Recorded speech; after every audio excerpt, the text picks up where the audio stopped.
بە ناوی خوای گەورە و میهرەبان.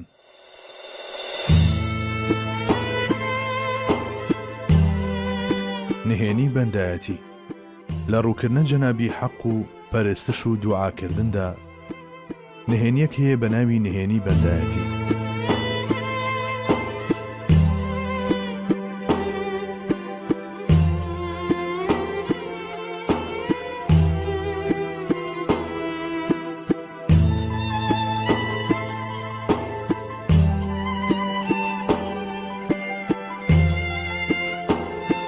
گۆزەی شکاو بێچاوەڕوانی بوون لە پەرستشەکاندا.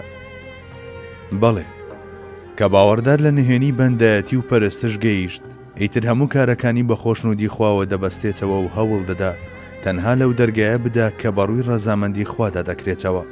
دەیەوێت تەنها بەو داڵانەدا تێپەڕێت کە خوا پێی خۆشە. ئەگەر جەنابی حەق هێزی خۆی بە ڕۆحی ببەخشێت و لە هەمان کاتدا بەرزی بکاتەوە بۆ ئاستی ژیانی قەلبی، ئەوە وەک لوتفێکی جیاوازی حەزرەتی ڕەحمان و ڕەحیم لێی دەڕوانێت. گەر دەرەنجامێکی وەهای دەستکەوێت یان نا، ئەو مەبەستی بۆ ئافرێنەری مەزن یەکلایی دەکاتەوە و لەسەر بەندایەتی سوور دەبێت. تەنانەت لە بەرامبەر هەندێک لە شتە دەراساکاندا بە ڕەفتارێکی خاڵیسانەوە وەک مەردانی خوا دەڕوانێت و دەڵێت ئەمە شایانی من نییە ئیلاهی. ئەم لوتف و چاکەیە هۆکاری چییە؟ من داوای مەزنترین و بە نرخترین شتم لێ کردبوویت.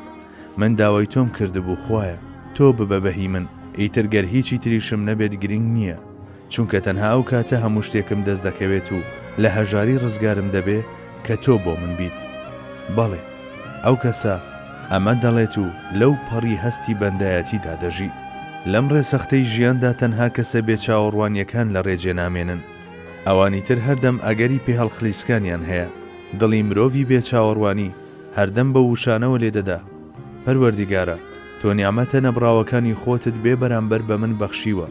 خۆ من هەرچی پاداشت هەیە پێشەچی وەرم گرتووە.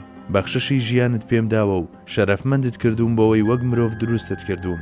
بە نووری ئیسلامەتی دەروونمت ڕووناک کردوێتەوە و دەرفەتی ئاشنابوونت بە داڵانەکانی مەعریفەت و مەحەبەت پێبەخشیوم. هۆکارەکانت بۆ فەراهەم کردوم تا خزمەت بە ئاین و گەل و نیشتیمانەکەم بکەم.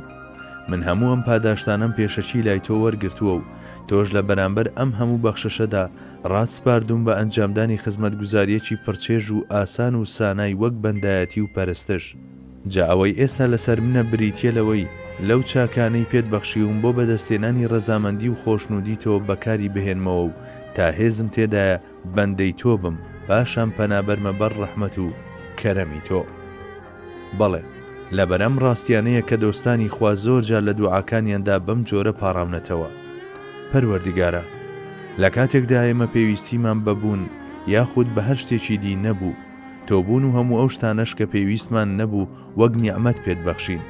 ئێستاژەوە تا پێویستیمان بە بەندایەتێکی خاڵیسانە، دڵسۆزانە و بێگەرت هەیە. ئاتاجی لوتف و سۆزی تۆین.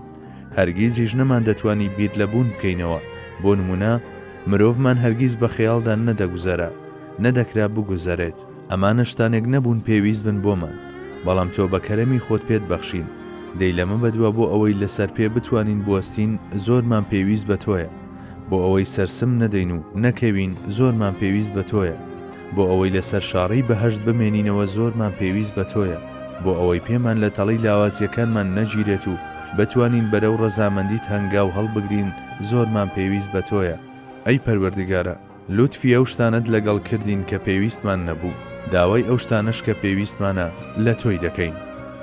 بەڵێ ناسینی جەنابی حەق لەو ئاستەدا کە پێویستە بیناسین زۆر گرینگە. ڕوانینمان لەو ئاستەی ئەو بۆمان دەڕوانێت و ڕووتێکردنمان بەو شێوەیەی ئەو ڕووی لە ئێمە کردووە زۆر گرینگە.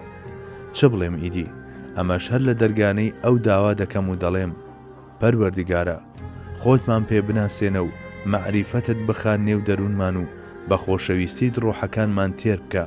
ڕێمەدە هەرگیز قیبلە نومای دڵمان تووشی هەڵەبێ و هێزی ئیرادەمان پێ ببەخشە تا بەسەر شەیتان و نەفسی ئەممارەماندا زاڵ ببین.